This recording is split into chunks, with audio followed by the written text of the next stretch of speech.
बिस्मिल्लाहिर्रहमानिर्रहीम। अस्सलाम वालेकुम नाज़रीन, आप यूट्यूब चैनल देख रहे हैं। मैं इमरान खान हूँ। हमेशा वोट को इज़्ज़त दो का नारा लगाने वालों ने वोट के साथ क्या किया और वो लगातार क्या कर रहे हैं, ये घिनौने चेहरे आपके सामने बेनकाब हो रहे हैं। मरीम नवाज़ ने कहा था कि लोटों की जगह बाथरूम में है और बाथरूम इतना खूबसूरत होता है, हमें इसका अंदाज़ा नहीं था। यानी जहाँ से तस्वीरें आ रही हैं लोटों के साथ मरीम नवाज़ की, वो जगह बहुत खूबसूरत है, बड़े अच्छे नक्शो नुगार हैं। और मरीम नवाज़ क्या इन लोटों को बाथरूम में रख रही हैं और वो क्या बाथरूम के अंदर उनको जाके मिल रहे हैं। मुझे बहुत हैरत हो रही है मनाज़र देख देख के। और वोट को इज़्ज़त दो का बयानिया कहाँ पहुँच गया, ये आपके सामने है। आज के बाद अगर कभी ये खातून आपको वोट को इज़्ज़त दो की बात करती नज़र आए तो इनको संजीदा बिल्कुल नहीं लेना, क्योंकि इन्होंने वही किया जो इनके वालिद की आदत थी। बिल्कुल अपने वालिद पे गई हैं। इनके वालिद भी लोगों को उठाकर ले जाते थे छांगा बांगा, इनके वालिद भी मंडी लगाते थे, इनके वालिद भी खरीदो फरोख्त करते थे।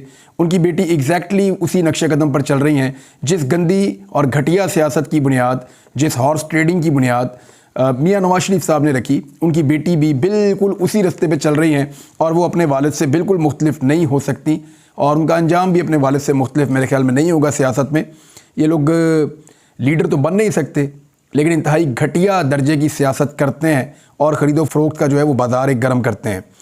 अभी मरीम नवाज़ के साथ किस किस ने ज्वाइन किया, मैं कुछ डाटा आपके सामने रख देता हूँ। और बड़े अजीब अजीब लतीफ़े हो रहे हैं पाकिस्तान में। यानी अजीब किस्म की बदतमीज़ी हो रही है कि एक आदमी जो है वो दिखाई देता है कि वो उसको अलीम खान मफलर पहना रहे हैं। अलीम खान से मफलर पहनता है, बाहर आता है, आके कहता है मैं तो शमूलियत नहीं की, ये तो मैं उनको चक्कर दे के आया हूँ, एक हिकमत अमली थी जिसके तहत मैंने किया है। वो मैंने चंद लोगों से बात की तो वो ये बताते हैं कि ये बंदा जो है कहीं पकड़ा गया था और इसको घेर घार के पहुँचाया गया अलीम खान के पास। तो इसने कहा जी मैं शमूलियत कर लेता हूँ। वहाँ इसने मफलर पहना, वापस आके फिर मुकर गया। इसने कहा जी मैं तो फंस गया था इसलिए मैं करके आ गया हूँ ये। अब पता नहीं वहाँ पे सच बोल रहा है या यहाँ पे सच बोल रहा है। यानी यहाँ पे आगे पब्लिक का प्रेशर है, लोग लोटे उठा उठा के मार रहे हैं, लोग वहाँ पे गालियाँ दे रहे हैं, सारे बैनर पोस्टर फाड़ रहे हैं, तो पुतले जला रहे हैं। और यहाँ पे लोगों का प्रेशर है, वहाँ पे भी लोगों का प्रेशर है। तो एक तरफ हल्के की आवाम का प्रेशर है और दूसरी तरफ जो है वो ताकत का, रियासत का उनका प्रेशर है और PMLN का और इलेक्शन कमीशन वालों का सबका प्रेशर है। तो वो दो तरफ बेचारे फंसे हुए हैं। जब तक ये हलफ नहीं ले लेते अरकान असम्बली, तब तक मेरे ख्याल में इनके लिए मुश्किलात रहेंगी। अब दोनों तरफ की बात वो बेचारा उम्मीदवार कर रहा था, उसका नाम है जी जाहिद इस्माइल भुट्टा। पहले उसकी फ़ोटो आ गई कि उसने ज्वाइन कर लिया, अलीम खान ने उसको मफलर पहना दिया गले में। बाद में वो कहता है जी मफलर पहन के भी कोई होती है शमूलियत। मैंने कोई नहीं, वैसे भी सर्दी है, लोग मफलर पहन लेते हैं, किसी से मांग के भी पहन लेते हैं। लेकिन बात यह है कि वो शमूलियत जो है ये एक अजीब बदतमीज़ी चल रही है इस मुल्क के अंदर। यानी बंदा गायब होता है, बंदा जाके ज्वाइन करता है, निकलता किसी के घर से है, वहाँ ज्वाइन करता है, वापस आके कहता है जी मैं तो मजबूरन करके आया हूँ ज्वाइन, मैं तो हिस्सा ही नहीं हूँ उस पार्टी का। तो इस तरह क्या मुल्क चलेगा? मुल्क का मजाक उड़ेगा, लोग हमारे ऊपर हंसेंगे और हंस रहे हैं। यानी आप ये हेडलाइन अगर आप देखें जो अल जज़ीरा ने लिखा, वो बहुत अफसोसनाक है। अल जज़ीरा ने लिखा कि यानी इंटरनेशनल मीडिया है, वो ये लिखता है कि मैंडेट थीव्स, शहबाज शरीफ की हुकूमत को वो करार देते हैं मैंडेट थीव्स, कि मैंडेट को चुराने वाले, चोर, जिन्होंने मैंडेट की चोरी की है। इससे पहले इस ख़ानदान के बारे में पैसों की चोरी की खबरें छपती थी पूरी दुनिया के अंदर, खबरें छपा करती थी, इन्होंने पैसा चोरी कर लिया, मनी लॉन्ड्रिंग कर ली, बेईमानी कर ली, पनामा में छप गई, इधर छप गई, कभी इनको पेंट हाउस पायरेट्स कहा जाता था। यानी कुछ भी इनके बारे में बहुत नेगेटिव चीज़ें माफिया करके छपती रही हैं। कभी आज तक इन्होंने चैलेंज नहीं किया, हमेशा इन्होंने सेटलमेंट ही की है या चुप करके बैठे रहे हैं। अब इनके खिलाफ छप गया कि मैंडेट थीव्स, कि इन्होंने मैंडेट भी चोरी कर लिया अवाम का। और ये अल जज़ीरा के अंदर चल रहा है। बहरहाल शहबाज शरीफ की हुकूमत है, लेकिन जिस तरह ये बंदे तोड़े जा रहे हैं, अभी कुछ बंदे और तोड़े हैं और बंदे तोड़ तोड़ के बेईमानी कर कर के लोगों को ज़बरदस्ती हरा हरा कर, यानी फॉर्म 45 के मुताबिक अगर जाएंगे तो कौन जीतेगा? पाकिस्तान तहरीक इंसाफ। लेकिन फॉर्म 47 के मुताबिक आप जाएंगे तो कौन जीतेगा? नून लीग। अब पूरे मुल्क में रोला यही पड़ा हुआ है। आज भी अगर सुप्रीम कोर्ट ऑफ पाकिस्तान ये हुक्म दे दे या अदलिया ये हुक्म दे दे कि फॉर्म 45 के मुताबिक फ़ैसले सुनाए जाएं, तो पाकिस्तान तहरीक इंसाफ वफाक में और पंजाब में बड़ी आसानी से अपना मैंडेट हासिल करके हुकूमत बना सकती है। कोई मुश्किल ही नहीं है, कोई मसला ही नहीं होगा, बड़े आराम से बना लेंगे। लेकिन ऐसा किया नहीं जाएगा।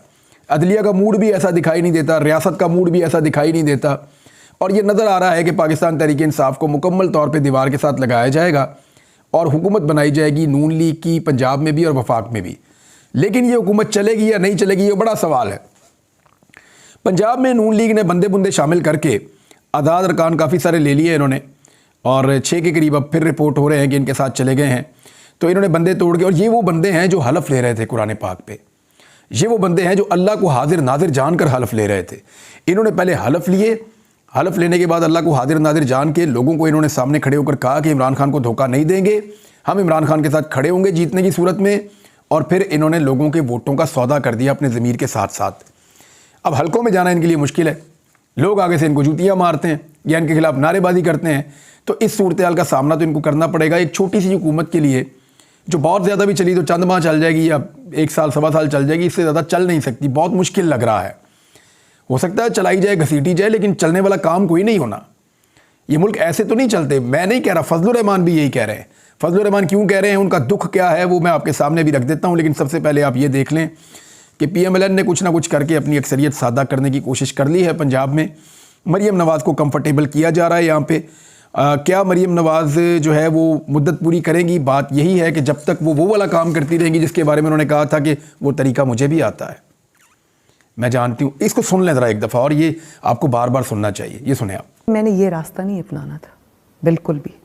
वो रास्ता मुझे आता है, वो रास्ता बहुत सारे लोग आज भी लेते हैं, और वो रास्ता बहुत आसान है। उसमें सिर्फ आपको हाथ जोड़ने पड़ते हैं, उसमें सिर्फ आपको अपनी सेल्फ रिस्पेक्ट कुर्बान करनी पड़ती है, उसमें सिर्फ आपको जूते साफ़ करने पड़ते हैं, और वो आसान रास्ता है। वो मुझे भी आता है, बहुत अच्छे तरीके से आता है। लेकिन मुझे आप ये ना समझें कि मुझे अंदाज़ा नहीं था कि इस रास्ते में इतनी। तो ये जो मरीम नवाज़ साहिबा कह रही हैं कि वो तरीका आता है, जब तक वो इस तरीके के ऊपर कारबंद रहेंगी और अच्छी बच्ची की तरह चलेगी, तब तक मरीम नवाज़ साहिबा का जो है वो हुकूमत रहेगी पंजाब में। बसूरत दीगर महर शराफत अली ने केस किया उन्हें, और वहाँ से मरीम नवाज़ साहिबा उड़ जाएंगी। ये बात आप याद रखिएगा। अब आप आ जाएँ इस बात पे कि फजलुर रहमान साहब को क्या हुआ। फजलुर रहमान साहब के साथ ये हुआ कि उनको सदारत दिखाकर वजारत भी छीन ली गई, यानी सदारत मिलनी थी, वजारत भी गई। ये बहुत बुरा हो गया उनके साथ, उनका दुख बहुत बड़ा है। वो गुज़िश्ता 2 सालों से सदर पाकिस्तान बनने का ख्वाब देख रहे हैं फजलुर रहमान साहब, और उन्हें लगता था कि जो धांधला पाकिस्तान में किया जाएगा उसमें एक बड़ा हिस्सा फजलुर रहमान साहब को भी मिलेगा। लेकिन फजलुर रहमान साहब पे कोई भी एतबार करने को तैयार नहीं है। फजलुर रहमान साहब के लिए अगर धांधला किया भी गया तो कल को ये पोल खोल देंगे, सब इनसे डरते हैं। लिहाजा फजलुर रहमान साहब को इस सारे घिनौने खेल से बाहर रखा गया और उनको छोड़ दिया गया, जनाब आप इलेक्शन जीत सकते हैं तो जीत लें, नहीं जीत सकते तो ना जीतें। बल्कि इनको एक सीट पशीन में दे दी गई, और बहुत मुमकिन है कि वो भी वापस हो जाए, क्योंकि वहाँ पे एहतजाज हो रहा है, और जब वहाँ पे रिकाउंटिंग होगी, चीज़ें खुलेंगी, तो फजलुर रहमान साहब से वो वाली नशिस्त भी हाथ से छिनकर जा सकती है। तो कोई काबिल ज़िक्र कामयाबी तो उन्हें मिली नहीं है। एक तो उनको आसरा बहुत बड़ा था कि मैं सदर पाकिस्तान बनूंगा, क्योंकि PDM की जमातों ने जब PDM को तश्कील दिया तो मुझे PDM का सदर बनाया था, सरबराह बनाया था। तो मेरा सियासी कद इतना बड़ा हो चुका है। भाई वो हुकूमत थोड़ी थी, वो तो काम करने की बारी थी। आपके पास मदरसों के बच्चे थे, इसलिए इन्होंने आपको सदर बना दिया। आप सीरियस हो गए कि आपको पाकिस्तान का सदर भी बना देंगे। फजलुर रहमान साहब ये आपको नई चाइना की साइकिल नहीं लेके दे देंगे, ये आपको सदर कैसे बनाएंगे? ये इतने लालची हैं, इन्होंने आपसे काम लेना था, इन्होंने आपसे काम ले लिया है। और अब फजलुर रहमान साहब वाकई गुस्से में हैं। वो क्या रहे हैं, ज़रा सुनिए आप। उन्होंने कहा कि नवाज शरीफ को लाडला करार दे दिया गया है। मियाँ साहब आपको ये सीट हमने लेकर दी है। ये फजलुर रहमान साहब कह रहे हैं एस्टेब्लिशमेंट के हवाले से कि नवाज शरीफ आज भी एस्टेब्लिशमेंट के लाडले हैं। उन्होंने ये करार दिया, और फिर उन्होंने कहा कि मियाँ साहब आपको ये सीट हमने दी है, आप नहीं जीते। ये फजलुर रहमान ने कहा कि एस्टेब्लिशमेंट ने नवाज शरीफ को ये बात एस्टेब्लिश कर दी है कि मियाँ साहब आप नहीं जीते, आपको ये हमने लेकर दिया, और आपको आपके कद का भी, औकात का भी बता दिया गया है नवाज शरीफ को। फिर जब एक सवाल किया गया कि 2.5 साल, क्या ये भी हुकूमत 2.5 साल में ख़त्म हो जाएगी, तो उन्होंने कहा 2.5 साल तो आप बहुत लंबा वक्त बता रहे हैं, और उन्होंने खुदा ना खास्ता का लफ्ज़ इस्तेमाल किया कि ये हुकूमत नहीं चलनी, ये निज़ाम इस तरह चल ही नहीं सकता। फिर फजलुर रहमान साहब ने वो बात की जो फजलुर रहमान साहब बड़े लंबे अरसे से नहीं कर रहे थे, क्योंकि वो बड़े दुखी हैं। तो उन्होंने कहा कि एस्टेब्लिशमेंट दस्तबरदार हो जाए सियासत से, एक एक सीट पर जो है वो सौदेबाजी की गई है। फिर उन्होंने पैसों का इल्ज़ाम भी लगा दिया फजलुर रहमान साहब ने। यानी आप अंदाज़ा करें कि फजलुर रहमान साहब वो शख्सियत है कि अगर इनको हाथ पकड़ के जिताया जाए तो ये साथ खड़े हो जाते हैं, और अगर इनको ना जिताया जाए तो फिर ये गालियाँ देने पर उतर आते हैं।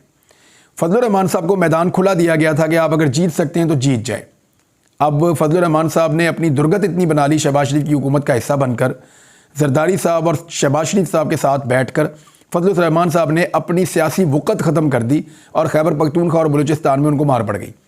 यहीं से उनको इलेक्शन जीतने होते हैं। सिंध के अंदर भी उनकी बहुत पतली हालत हो गई, तो फजलुर रहमान साहब की जीत बहुत स्क्वीज़ हो गई। जो पहले भी उनके पास था वो भी उनके पास नहीं रहा, खुद भी हार गए, फैमिली के सारे लोग भी इलेक्शन हार गए। तो फजलुर रहमान साहब काफ़ी दुख में और तकलीफ़ में है। और वही बात है कि सदारत दिखाई हो किसी बंदे को, फिर वजारत भी ले लें। वो पंजाबी का एक वो शेर होता है ना, सानू नहर वाले पुल ते बुला के ते खबरें भाई किधर रह गया। तो फजलुर रहमान साहब को बुलाया सब ने, जब वो पहुँचे तो आगे कोई था ही नहीं और उनको वो ओहदे ही नहीं मिले जिसकी वो तलबगार थे। ये हालात उनके लिए बहुत बुरे हैं। उनका शिकवा एक्चुअली क्या है, वो ये है कि जब नवाज शरीफ को उसकी हारी हुई सीटें जितवाई जा सकती हैं तो मुझे क्यों नहीं। अगर नवाज शरीफ के लिए पंजाब के बड़े बड़े शहरों के अंदर जहाँ पे मीडिया भी मौजूद है और लोग आवाज़ भी ज़्यादा उठाते हैं, अगर नवाज शरीफ के लिए बड़े बड़े शहरों के अंदर धांधला किया जा सकता है, झुर्दू फेरा जा सकता है, तो मेरे लिए दूर दराज इलाकों में ऐसा क्यों नहीं किया जा सकता। ये सवाल फजलुर रहमान साहब को खुद अपने आप से पूछना चाहिए। वो तारीख की गलत सिमत खड़े थे और उन्होंने गलत रास्ता इख्तियार किया, उसका खमियाजा उनको भुगतना पड़ेगा। फजलुर रहमान साहब ने तो यहाँ तक कह दिया है कि ऐवान में नहीं मैदान में फैसला होगा। अब यानी वो धमकी दे रहे हैं एहतजाज किया। फजलुर रहमान साहब को ऐसा क्या दिया जाएगा जिसके बदले में फजलुर रहमान साहब मान के इस हुकूमत का हिस्सा बन जाएं। देखें, फजलुर रहमान साहब बड़े सस्ते के अंदर अपना सौदा कर लेते हैं और मुझे नहीं लगता कि ये इतनी बड़ी हार और इतना बड़ा झटका भी फजलुर रहमान साहब को जो है वो इम्पैक्ट डाल सकेगा उनके ऊपर। और बहुत मुमकिन है कि कुछ अरसे के बाद जब उन्हें समझ आए तो वो इस हुकूमत का हिस्सा भी बन जाएं। लेकिन फ़िलहाल वो गुस्से में हैं और पोल पे पोल खोलते चले जा रहे हैं। गुस्सा ये है कि नवाज शरीफ को जो सहूलतकारी की गई वो सहूलतकारी मुझे क्यों नहीं दी गई। फिर फजलुर रहमान साहब कहते हैं कि 2018 के इलेक्शन से बड़ी धांधली हुई है इन इंतखाबात में। यानी 2018 के इंतखाबात के खिलाफ फजलुर रहमान साहब पूरे 3.5 साल घर बैठने पर राज़ी नहीं थे। उन्होंने बहुत टका के एहतजाज किया था और उस छोटी धांधली के ऊपर फजलुर रहमान साहब के बकौल वो छोटी धांधली थी, उस पर फजलुर रहमान साहब ने कहा था कि हम बैठने के लिए तैयार नहीं है, हलफ ही कोई ना ले जाए ना कोई असम्बलियों के अंदर, ये फजलुर रहमान ने कहा था। लेकिन अब क्योंकि उससे बहुत बड़ी धांधली हो गई है तो फजलुर रहमान साहब कह रहे हैं कि मैं बैठूंगा तो सही असम्बली में जाके, लेकिन शहबाज शरीफ को वोट नहीं डालूंगा और मैं हुकूमत का हिस्सा नहीं बनूंगा। तो अगर शहबाज शरीफ अपोजिशन में बैठते हैं तो अपोजिशन लीडर तो होगा इमरान खान का, तो इमरान खान के अपोजिशन लीडर के झंडे के नीचे फजलुर रहमान साहब कैसे लगेंगे। मेरे ख्याल में वो अपने गुनाहों का, अपने उन तमाम सियासी गुनाहों का जिनका वो हिस्सा रहे और जिनका खुमियाजा पाकिस्तान की कौम ने भुगता, फजलुर रहमान साहब उनका कुफ़ारा अदा कर सकते हैं अगर वो इस झंडे के नीचे खड़े होकर सही तरह अपोजिशन का किरदार अदा करें। तो उनकी साख भी सियासी जो है वो बहाल हो सकती है। शायद उनको अब इस बात की ज़्यादा फ़िक्र है कि उनकी सियासी साख वापस बहाल हो जाए। नाज़रीन, चीज़ें और भी आपके साथ शेयर करूँगा आने वाले वीलॉग्स के अंदर, क्योंकि डेवलपमेंट बहुत तेज़ी से हो रही है, चीज़ें बदलती चली जा रही हैं। रोज़ाना मुझे कम से कम 4 से 5 हलकों के फार्म 45 भिजवा दिए जाते हैं। मैं उनको देखता हूँ तो 14 तबक रोशन हो जाते हैं। जिस किस्म का धांधला पाकिस्तान के अंदर किया गया है, यानी इसको आप धांधली भी नहीं कह सकते, इसको आप जुर्दू भी नहीं कह सकते, इसको आप बदतमीज़ी कह सकते हैं जो हुई है इस मुल्क में। अब तक के लिए इतने, अपना ख्याल रखिएगा, अपने चैनल का भी। अल्लाह हाफ़िज़।